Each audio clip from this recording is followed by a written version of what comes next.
Hey ladies and gentlemen, welcome back to the channel. As always, it is Nick here, back with your daily crypto news and analysis. And today we are going to be talking about Hedera and HBAR, so let's just dive in. And let's start off with the fact that we are still trading around 5.5 cents. It is absolutely wild to me that we are still around this price range because honestly, what we've been seeing in the last couple of weeks, especially in terms of transactional flow, but also even network expansion, I personally believe that we should be much higher than 5.5 cents. And what's even crazier is that when we look at ADA, like I've been looking at ADA in terms of its price action. Recently, we just compared it in terms of price action to Hedera as well. I said like HBAR is probably right around this area here on the price chart where we will kind of come down and just trade sideways, and then we will have that massive expansion. I don't think that we have to wait, a couple years or anything like that, like we did here. But I do think that HBAR has the potential to be as large, if not bigger, than ADA. And even when we compare side by side ADA with HBAR and go back to the all-time chart here, it's not really shown here. Let me go and zoom out. So here we have the time where HBAR came out, and we also have ADA. So if we actually look at this, sideways momentum on HBAR and ADA was pretty similar back here. And yes, although they did have very similar price movement during this time, yes, HBAR and ADA was kind of close together here. ADA did have a much larger expansion than HBAR. But going into this next major cycle, I do think that HBAR could rally just as much as ADA did back in 2021. ADA is probably going to have some diminished gains. I've talked about this. Diminished returns is a very real thing. It's a lot harder to move an asset that is at the 40-cent zone than the 4-cent zone, for an example. But that's the benefit of having HBAR at 5.5 cents, is that when this does start to move, it's going to be a lot easier to move this asset. And a lot of people will still bring up the supply. I still think that the supply is still very beneficial for HBAR, considering the fact that Hedera is targeting some very large enterprise grade use cases. So that supply is 100% going to be utilized. And when we look at some of these other larger assets, even if we are looking at stable coins, they still have a very similar supply to HBAR, and this is at $30 billion. Now, yes, when you compare it to even XRP has a significantly higher supply. ADA has a higher supply. Dogecoin, higher supply. A lot of these tokens have a much larger supply and a much larger market cap, and the expansion in terms of price action has been much larger than Hedera. Now, today we are starting to see a little bit more of a social movement around Hedera, meaning guess what? We are starting to see a lot more exposure being pushed for Hedera, which is very exciting.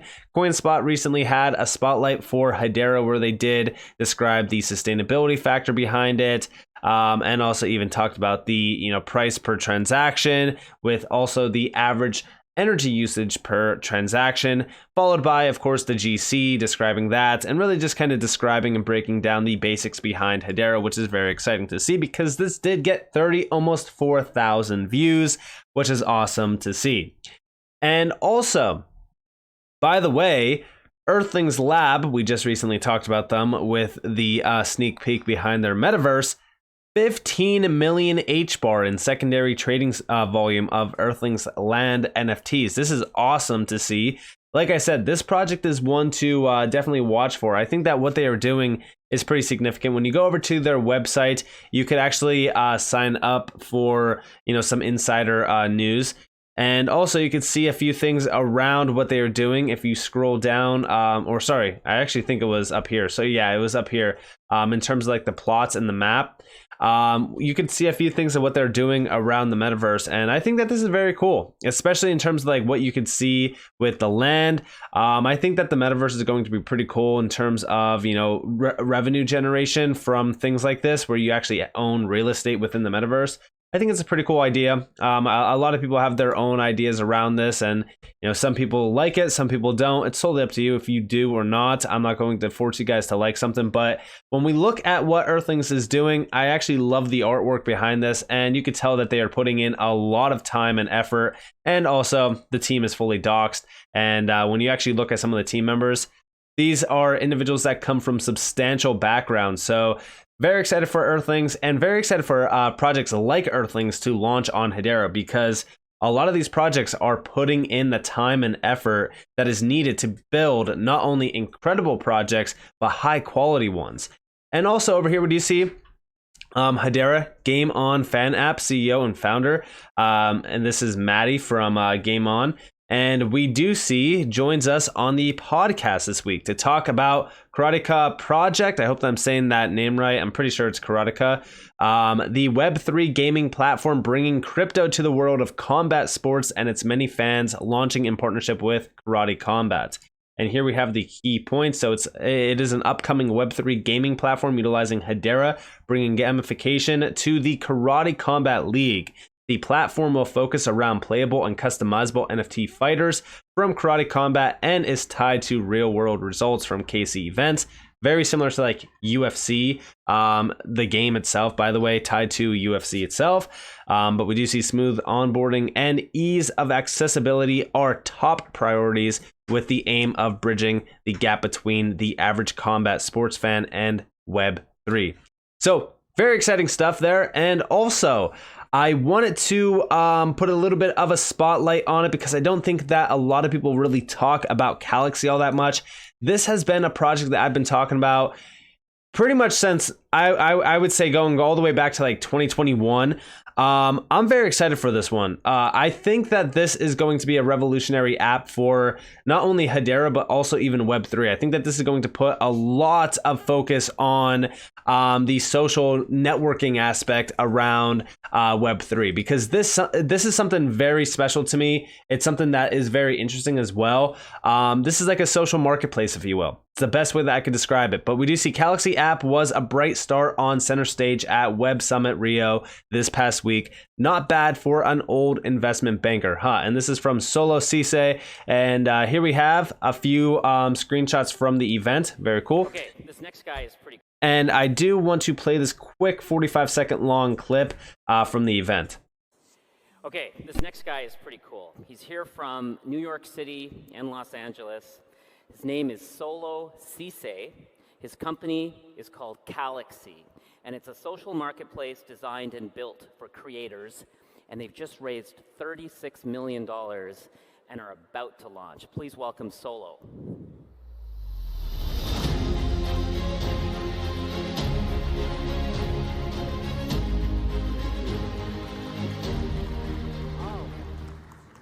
What's up, everybody? My name is Solo Cisse, and I am the co-founder and CEO of Galaxy, the open social marketplace for and by creators, founded in partnership with NBA star Brooklyn Nets guard Spencer Dinwiddie. And I just really wanted to play that real quick clip. Obviously, I know that it didn't give you guys a ton of insights, but it does give you a little bit of an insight on how large Galaxy will become. I mean, they closed a $36 million raise. And Galaxy has been around the Hedera space for a while. I mean, if you are an OG in this space around Hedera, you know about Galaxy. Galaxy has been absolutely killing it. Solo's been killing it. In fact, me and a few other individuals are actually working around Galaxy, helping bring this vision to a reality. And yeah, I really do think that Galaxy is something special. I think that if you are an HBAR holder, you should 100% be focusing on what Galaxy is doing for the space. This is definitely a revolution to the social marketplace aspect, but also even social networking aspect as well. So this is one that I'm very, very excited about going forward on in time. Now, last but not least, I do want to wrap this video up talking about the transactional demand on Hedera. This is why I started out comparing it to ADA. And I really do got to say, like, ADA really does come up in conversation quite a bit when we do kind of compare these two.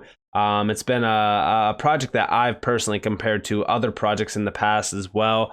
And I think it's for a good measure because, you know, ADA has been in the top 10 for quite some time now. And it's still boasting about almost $5 billion worth of market cap. And at its all-time high, I think it was like almost 100 billion plus. And it still is one of the larger projects in the space that does get a lot of attention put on it. So as we do look at ADA, it's worth mentioning when we compare it to something like Hedera, which is still further down the list at number 32, holding about roughly 1.7 billion, which is a significant difference compared to ADA's market cap. Now, when we actually look at this post here from Distilled Ledger, we do see Cardano processed 66 million transactions since mainnet go live and is currently close to max capacity. And we do see Hedera processed 80 million transactions in the last 24 hours. Let that sink in. And here we have from Sebastian. I'm not even going to try to pronounce his last name. This is the CTO and co-founder at DCSpark_IO. Cardano is currently at 94% load. Only 6% left until Cardano is at max capacity. And yeah, we can actually see the load down here. And we do see what does that mean. He does break this fully down. If you guys did want to go learn more about that, you guys are more than welcome to go follow him over on Twitter and really kind of look at it. But just mainly, it just means that it is at almost full capacity, which is pretty interesting to see. But comparing these two in just like the last 24 hours compared to like mainnet launch is ridiculous. And we actually do see over here from the HBAR Foundation, we call this the 1 week on Hedera. And check this out. I mean, like this is the 1 week span, 500 and almost 50 million transactions in 1 week. And then over here as well, we could see create to consensus time, which is like finality, 4.92 seconds. And when you see whether a network is processing 10 TPS or 1000 TPS, whether you're sending crypto or minting an NFT, whether the market is volatile or stable, transaction fees should be both highly affordable and importantly, always predictable. That's what makes Hedera different. And yeah, I mean, Hedera has been absolutely killing it. I think that this is pretty much on par with what we've been addressing around the space for a very long time. And you know what's crazy about this is that a lot of people will find some way to completely talk down on these announcements and these accomplishments that Hedera has been achieving. Like for an example, like value creation. When you go over to Ethereum, I've been recently talking about a few coins that I've been buying on Uniswap, and a lot of people see the problem. I mean, like when you transact over on Uniswap, or even when you're utilizing MetaMask or anything to send and receive Ethereum, you could see the pain. You could feel it. It doesn't feel great to pay $100 in gas fees, but you have to do it sometimes. And when we have this space coming to the idea of like, all right, is Hedera going to be the next Ethereum? Is Hedera going to be bigger than Ethereum? Like if that becomes a reality and we see these things being built out on Hedera instead, and gas fees are what, a fraction of a penny, or maybe even just 1 penny itself, like that's a night and day difference comparing it to $100 per transaction. So when you look at Ethereum at today's market cap and today's price for Ethereum, it's no question on why it is worth what it is worth. I mean, gas fees are extremely expensive. The network is definitely one of the most utilized out there, but it's crazy to me on how large Ethereum is compared to some of these very efficient networks. But it also gives me an idea on, when we start to see that major migration from Ethereum over to, other layer ones that are much more efficient, that's going to be a big game changer for some of these projects like Hedera, like Casper, like, any other one that I talk about on this channel. So with that in mind, that's definitely something to look forward to. And I do think that it will happen at some point in time, the great migration, if you will, if you want to call it that. And it's definitely going to be something to watch for. So with that being said, I hope that you guys enjoyed this video. If you guys did, definitely leave a like, subscribe, turn notifications on because more free content. You guys are more than welcome to follow me on Twitter and join the free Discord down in the description below. Just hope that you all have a beautiful day or a beautiful night wherever you guys are in this beautiful world. It's been Nick. Peace out, guys.